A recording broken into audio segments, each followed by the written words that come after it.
Hello, I'm Richard Weinberger, the CEO of the Association of Accredited Small Business Consultants.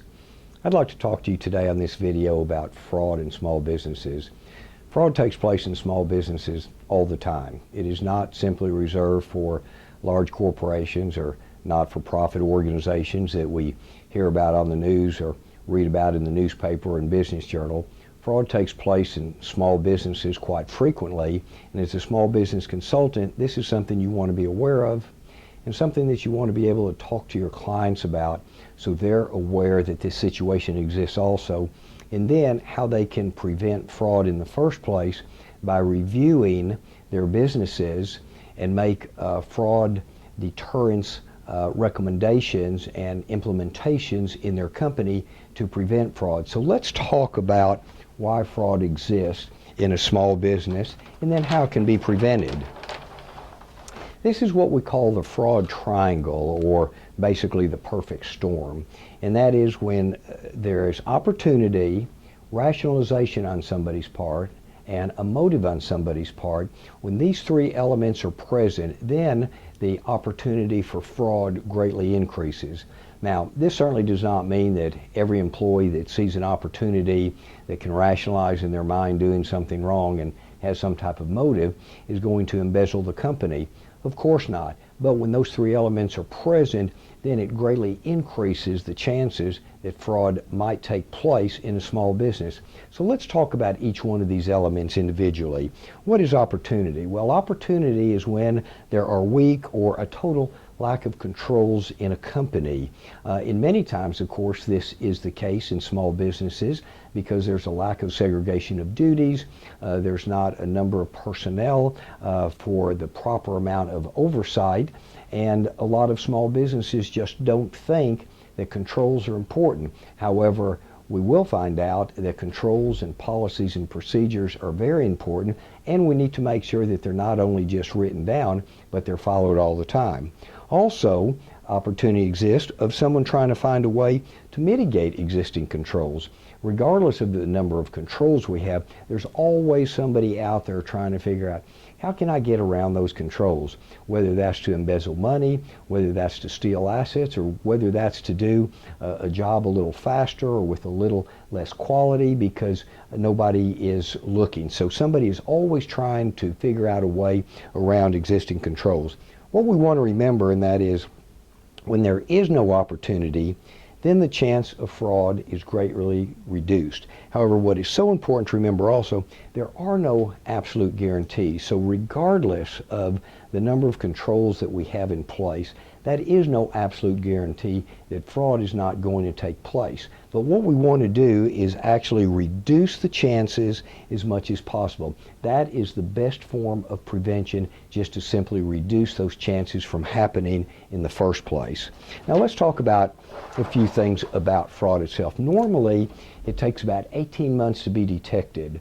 Well, you can only imagine how much money and or assets someone can misappropriate over an 18-month period. Now, why does it take that long to be detected? Well, again, because most of the time it is a very trusted and valued employee who is committing the acts of fraud. And why is that? Well, because it's the trusted employees that the owner or manager feels, well, they don't need any oversight because they are, quote, trusted and valued. So they can perpetuate a fraud over a long period of time. Most small businesses can handle small losses, but also large losses can be absolutely devastating to a small business, in which many small businesses have to wind up closing their doors because of so much money that they have lost. Now, many times fraud is discovered simply by accident. We're going to talk about some examples. Most of the time, believe it or not, fraud is detected by tips. Another employee alerting the owner or manager that something is going wrong in the company or something actually doesn't look right. Let's look at some examples of how fraud might be discovered by accident, and these are only just a few. An owner starts receiving calls from suppliers who have not been paid. Well, that could be that someone is recording in the books that a payment has been made to a supplier, but the check has actually been written to that individual or a relative, somebody that might be in collusion with them. Customers start calling that they are receiving invoices on goods that have already been paid for. That could be a danger sign that someone in the receivables department is misappropriating some of the checks coming in. Refunds have not been received as promised. That could be that the refund is misappropriated and sent to the employee or sent to the employee's family member or something of that nature. Revenue is good, but there is little money in the bank to pay bills. It's amazing how many times this comes up when we talk to small businesses that have been defrauded. And it's like, well, when I look at my books, revenue is good, profit is good. I can't understand why there's not any money in the bank. Well, unless there's oversight on bank reconciliations, there's a segregation of duties of the check writer and the check signer have to be two different people. Invoices have to be authorized before they're paid. This can be a reason. So this can be a real danger sign.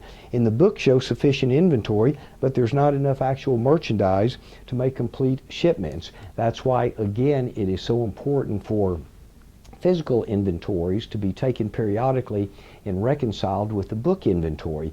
There's always going to be small discrepancies, of course, but if there are large discrepancies, or if all of a sudden there is no merchandise to send out to customers, that absolutely is a warning sign. Warning signs should never be overlooked. Warning signs are alerts. Now, again, that doesn't mean that every warning sign or every alert is going to be an actual act of fraud or embezzlement, but these are, again, warning signs. These are things that we want to take a look at. We don't want to just sweep them under the rug. These are things that owners and managers want to look at. Okay, so that's a little bit about opportunity. Now, let's talk about motive, also called individual pressure. Motive for some people, and that's just simply to satisfy their basic monetary or material needs. Now, again, what's interesting about this and what's difficult about figuring out what motive is for different individuals, and that is because needs vary. For some individuals, it's simply going to be food, clothing, shelter. For other individuals, that motive might be for some type of expensive medical treatment and they don't have insurance. For other individuals, the house might be foreclosed upon or getting close to being foreclosed upon. That can be motive. For others, it could be some type of gambling habit or maybe an addiction habit. Could be children's college education. So satisfying basic needs, that's a motive. And what's difficult about understanding motive is different for all of us. Motive might also be just greed or need for power, and this also varies. It's also different for everyone.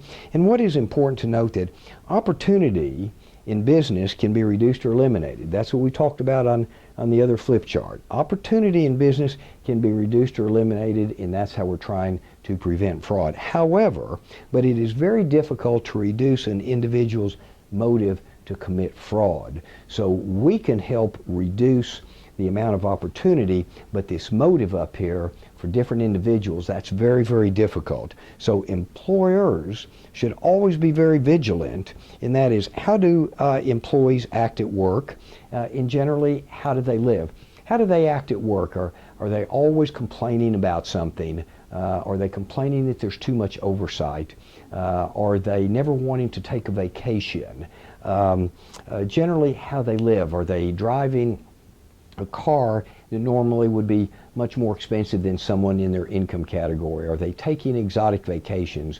Are they living in an expensive house? Now, certainly, of course, somebody might have an inheritance, somebody might have a spouse working, but again, these are warning signs that we want to look at. And then the last element of fraud is what is called rationalization. This is an individual rationalizing their behavior. Some individuals feel like entitlement. That's a type of rationalization, saying, well, I'm entitled to a higher salary, but I was not given the salary, so therefore I might just take this money or I might just take these assets. My counterpart got a promotion. Well, I was entitled to that promotion. So they're able to rationalize in some way through entitlement why they can commit these acts of fraud. Or previously acceptable behavior is a type of rationalization. Somebody saying, well, the company always used to let me borrow equipment on the weekends. Now they've stopped that. Therefore, I'm going to still just, quote, borrow the equipment on the weekends. So some type of rationalization by, well, some type of behavior was previously acceptable. It used to be okay for me to go into petty cash and take $50 that I need until the next payday. Now they're not letting me do that. Well, that's wrong. I'm going to still do it anyway. A temporary situation is a form of rationalization, with individuals saying, well, I'm going to just take this money right now. It's just a temporary situation to sort of help me bridge the gap, and I'm going to pay it back. And then the next time it becomes a little bit easier, it's another temporary situation, and I'm going to pay it back. Then all of a sudden that temporary situation becomes permanent, and the money is never paid back, or the assets are never paid back. And then another form of rationalization is called depersonalization. That is with an individual thinking to himself or herself, well, I'd never steal from the owner, I'd never steal from the manager, I'd never steal from a fellow employee. But the company, that's not personal. The company, it's some type of corporation, it's some type of legal business entity that I don't understand. So they can depersonalize what they're doing. That's a form of rationalization. So again, fraud happens in small businesses, and the most common types of fraud in a small business: asset misappropriation, cash and or assets; some type of corruption, maybe taking a bribe or something like that in order to award a contract; and also just billing schemes, sending fake bills to the company that would be a ghost company that the employee might have set up for themselves. Losses tend to be higher the longer a perpetrator works for an organization. Now, why is that? Well, again, the longer someone works for an organization that is perpetuating fraud, the higher it is, because they become more, quote, trusted, they become more valued, and they understand the system, they know how to get around the controls, they know what's being looked at and what is not being looked at.